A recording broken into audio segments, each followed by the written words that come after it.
when we're doing these community events and when you're doing it and people are engaged with it, you never realize that there's a kid there who's just made a friend with another kid, and that might be a friendship for life.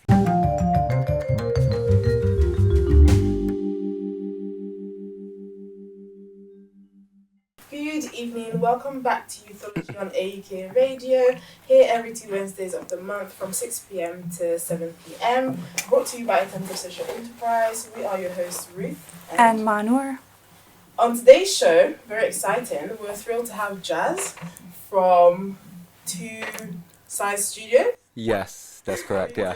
You look like you were struggling to say that. We try to make it easy, but like... I was looking at you and I felt like I was meant to say something else, but that is okay, it just went on. Yeah, so I'm Jasbir from Two Sides Studio. We've only been around for like a year now, and we've started from the documentary that we made about Luton. So we just made a documentary about Luton, we submitted to Butte Film Festival, we won that award, and now since then we've been working with more communities around the town.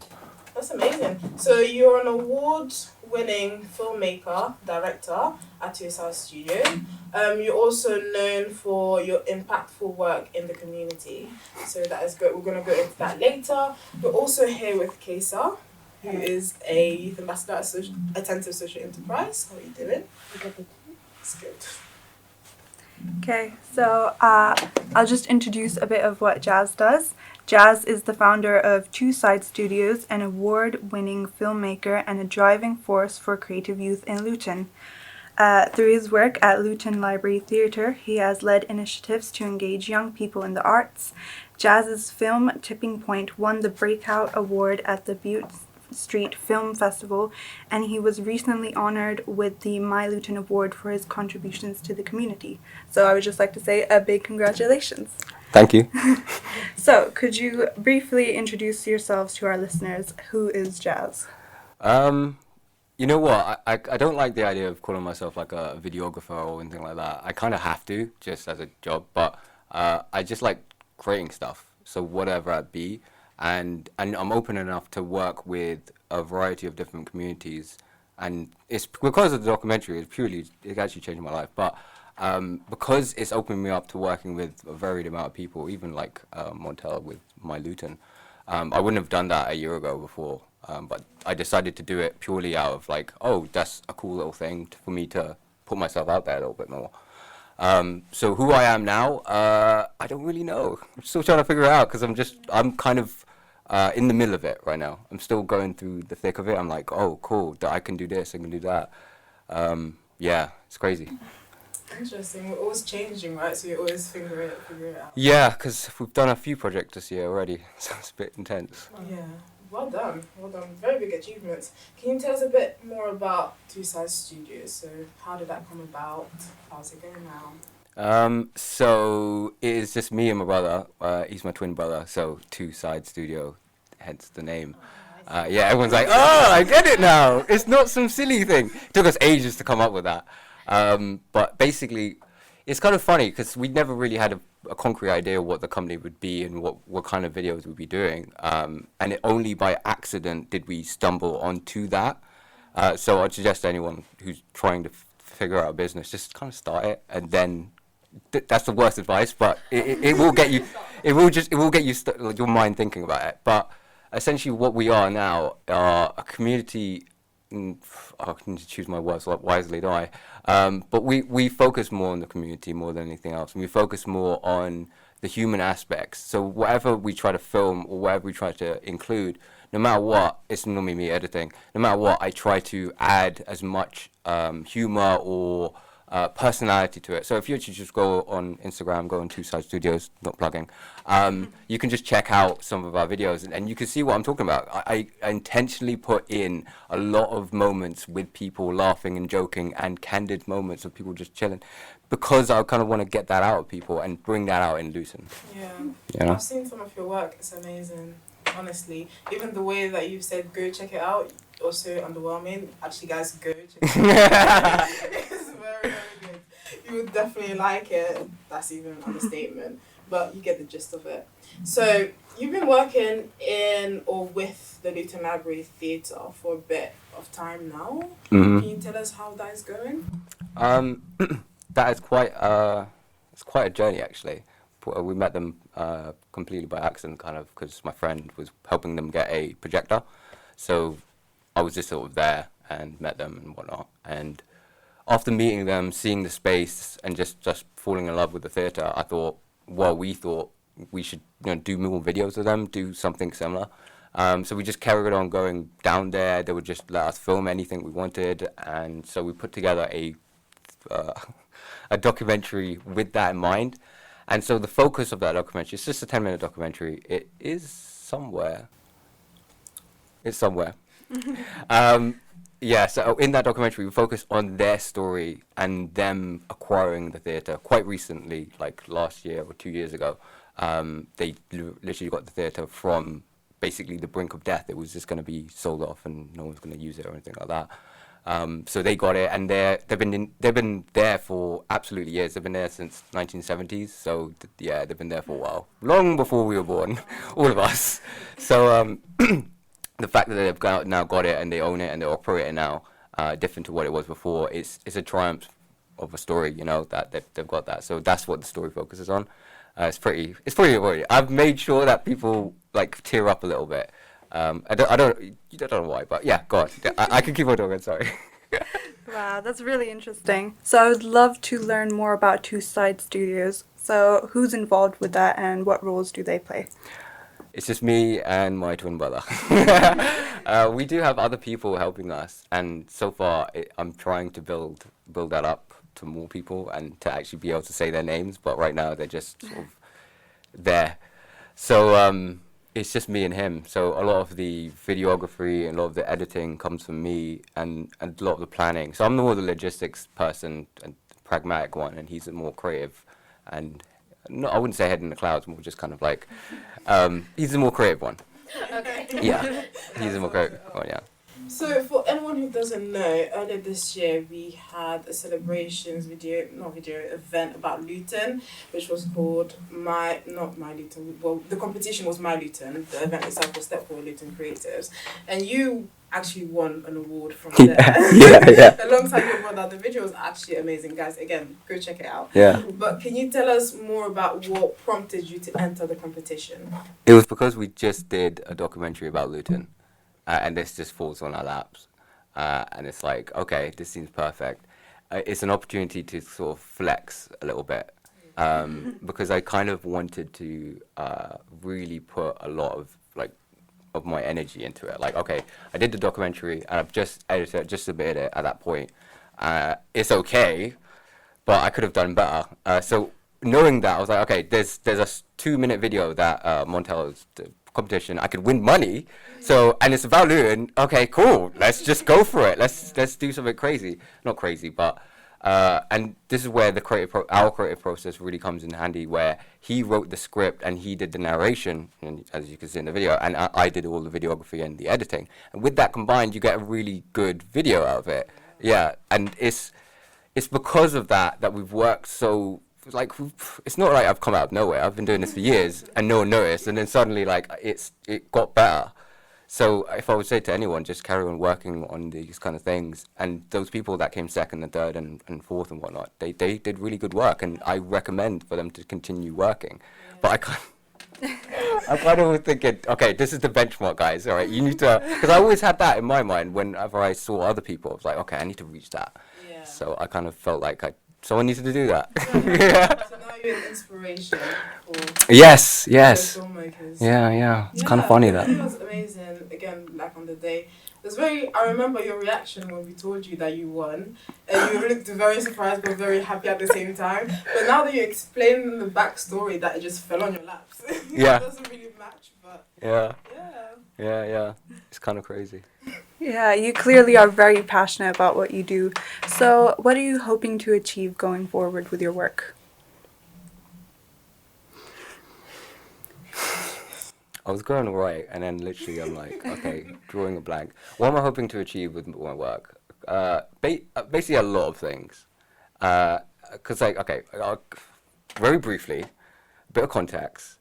This year, when I mentioned that I've done a lot of projects, we've done the film, submitted to the film festival, as you mentioned, the My Luton. We've also just wrapped up for doing a comic for Luton's Deadpool. We did a bunch of filming with Big Weekend. We got backstage when we did that as well. Yeah. We did the theatre documentary as well. We did our own premiere, so we started doing our own events, or dabbing our toes in the idea. So it's been a very crazy year in terms of the amount of projects. And then there's more this year. We're not done. So in that sense, I can't really say what I do want to achieve. What I want to achieve nowadays is just, I want to try it all. If anything, I'm like, okay, cool, we've done all that. What else can I do to challenge myself? Because before I thought, I'm just not good enough to do it. But now I'm like, I've done all those things. I could do not anything, but maybe anything, you know? So it kind of opens the door a little bit. So I'm kind of keeping it open as to what I am, what I can be. So yeah, but I'm just doing a lot of things.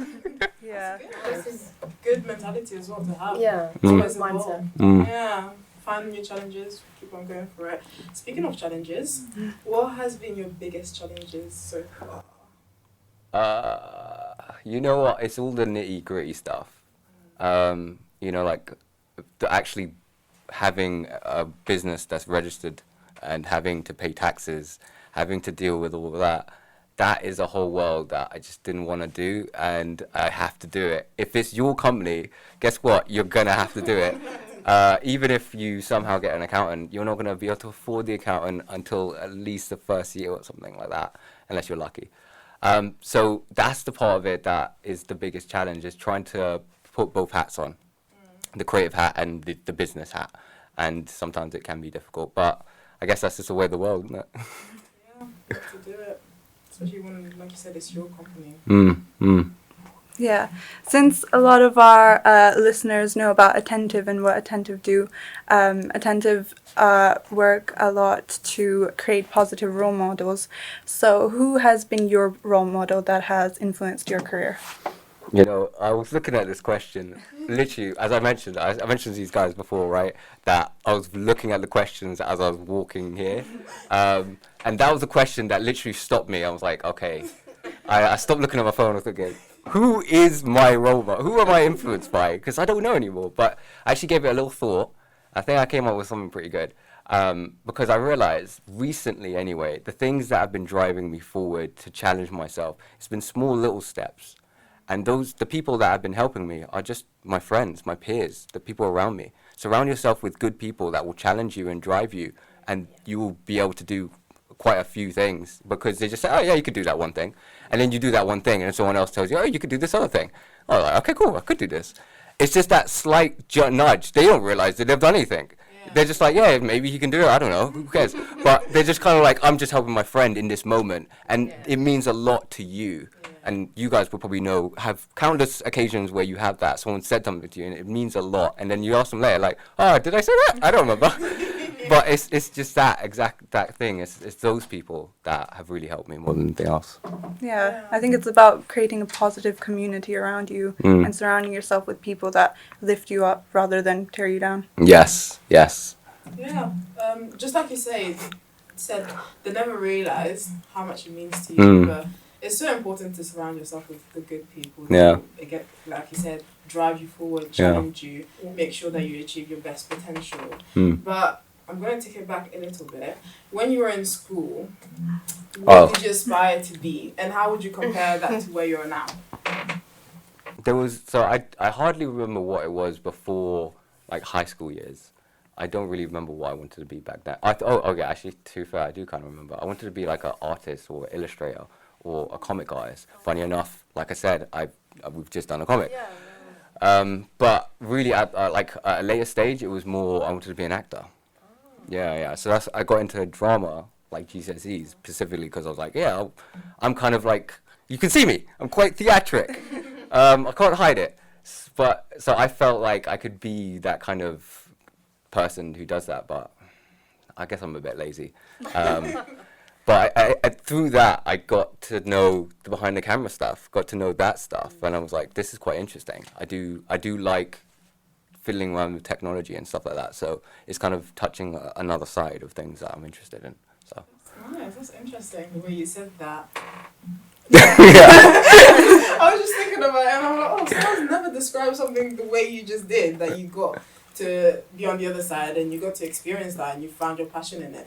Interestingly enough, it related to everything that you did before, in a way. So you just did a comic, you said you're quite, you're in drama and the way you carry yourself and you're into art stuff. So it all linked together. I'd say, for anyone who's like wondering about who I am and whatnot, don't worry about that. Just live your life and that will come. And then if you're lucky, it might just converge, Yeah, something like a timeline. Yes, and then I'm looking, it all made sense now. Yeah. But in the moment, you don't know that and you don't think that. So it's you kind of just have to carry on living to get to that point. Yeah. I would say there's a lot of uncertainty especially with what you do. So what do you think is something that you learned from the work that you've done?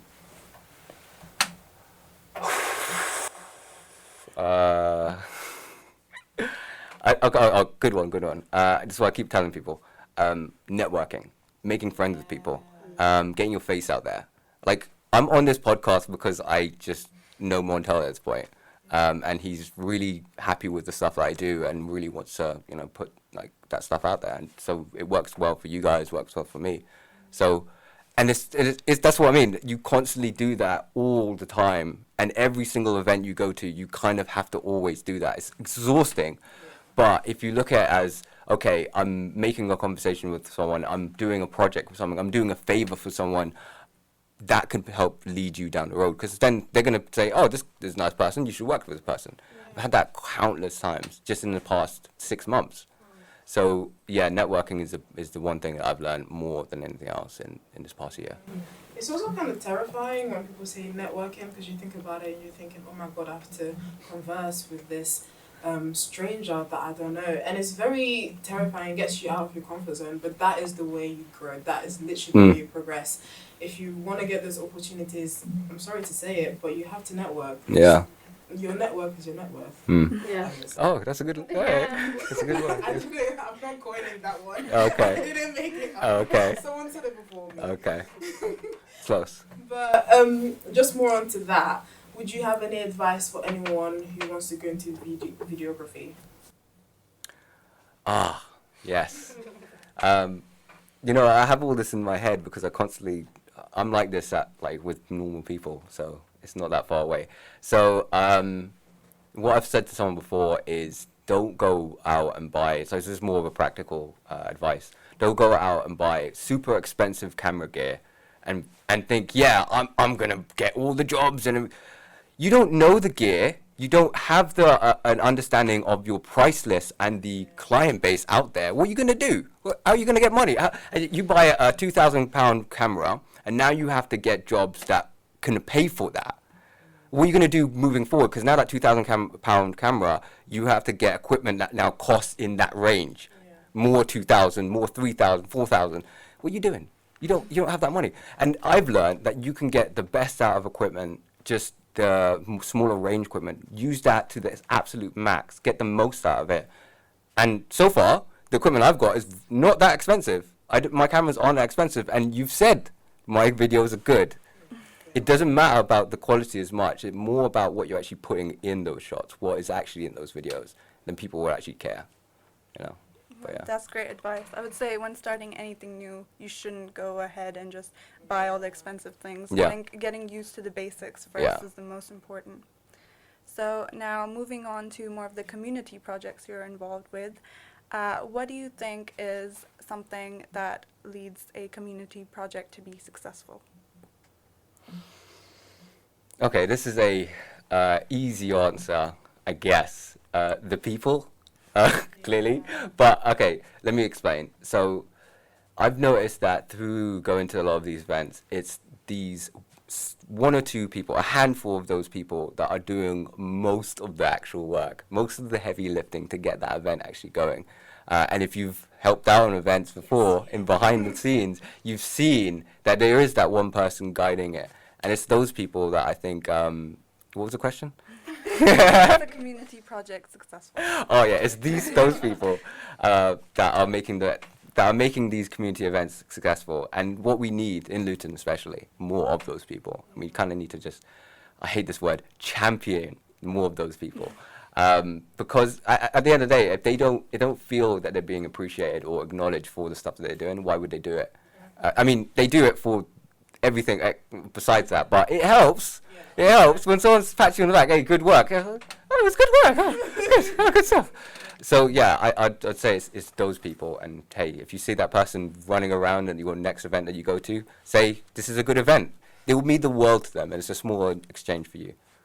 Yeah, it means a lot. Speaking of running around in events, I remember, just like I said, during the Step Forward Dating Creative event. So I was project manager for that, and I was absolutely. Yeah, it's difficult. I was running around everywhere like a headless chicken, and everyone was calling my name. But literally, like you said, it means a lot when you pat someone else on the back. It doesn't mean a lot to you, but Like, watch this. It was a good event. You did a good job. The food was great and everything was good. See, it works. It works. It helps, and then you're like a bit more inspired to keep working harder. yeah, exactly. But anyways, moving on forward now. Back to the community events. How do you measure the success of a community event? Again, again, obviously, the people, but it's the other side. I think if we don't acknowledge that, if we're not doing these events for the actual general audience, the people that aren't taking part, the people who are just experiencing these things, the people that are just walking by, it's like, oh, what's this thing happening? I kind of want to get involved. And if they have a bad experience, if something that comes up and we're not like, attentive to that, then I think they're not gonna think, oh, I should go to more of these events. I should put myself out there more. So I think it's realizing that a lot of these events, sometimes while you're doing these events and you're doing a lot, I've done that. I've kind of, when I was running my own event, I focused on the people that I felt that mattered more, if I'm being perfectly honest. But I realized that you kind of have to have more of a broad appeal. You kind of have to be able to make everyone welcome all the time, because it comes back. Yeah. So video making, I would say, is a very creative pathway. So what do you think how do you think creativity plays a role in engaging the community? I think because what it does, what I've found anyway, it sort of just opens the door and sort of unlocks the awkwardness. You're a kid and you feel shy and you don't want to talk to the other kid because you're like, oh, I don't know. But you're doing a project together, so you engage and you make friends. I've made most of my friends at school, college, university, or at workplaces. You're in a shared experience, so you bond quicker. That's it. So I think when we're doing these community events and when you're doing it and people are engaged with it, you never realize that there's a kid there who's just made a friend with another kid, and that might be a friendship for life. You don't know. It could possibly be, because I know I've made friends like that in that example. So it could easily be that for that. It means a lot to these small moments in time that people don't really think about, but it's there. It means a lot when you do a good job in an event like you did. Yeah, I would say creativity sparks passion, and that can make you more confident. Yes, yeah, exactly. Yeah, so I think it's a great way to get different people involved. Like you guys. I'm sure you guys would all be like, oh, a couple of years ago, in front of a camera, talking for ages. No. Yeah. But it forced you. It got you out of your shell. Same with me. Super shy. Find me in school. I was not this. So yeah, it helps. Yeah, no, it forces yourself. Just like I said, I was shy as well in school, but now I'm able to talk to many people. It doesn't faze me. Anyways, moving on forward. You said that you've got many future projects in the Yes. for this year. Yes. Can you talk more about them if you're able to, and how excited are you for them? I was thinking, which one should I pick that's more relevant and more likely to happen in the distant future rather than it might be dropped. So, talking about the theatre, you were talking about the theatre earlier, about the stuff we've been doing with them. Recently, me and a couple of my friends have been trying to create a new company to show films in that theatre, because they've got a screen and a projector, so we can basically put ourselves up as a small independent cinema in Luton. And we can show our own films, put out licenses, put out really small fees for the tickets. Like, we were thinking extremely cheap, way cheaper than Cineworld. obviously. You can cut that bit out if you want. But essentially, what we're looking to do is more focus on the community, create a more of experience. So the idea that when you go to the cinema, you watch a film and you might have an experience with your friends and family, but you don't talk to the other person who just watched the film. Maybe I might have done that actually while I'm in the toilet and there's a dude right next to the ground and good film.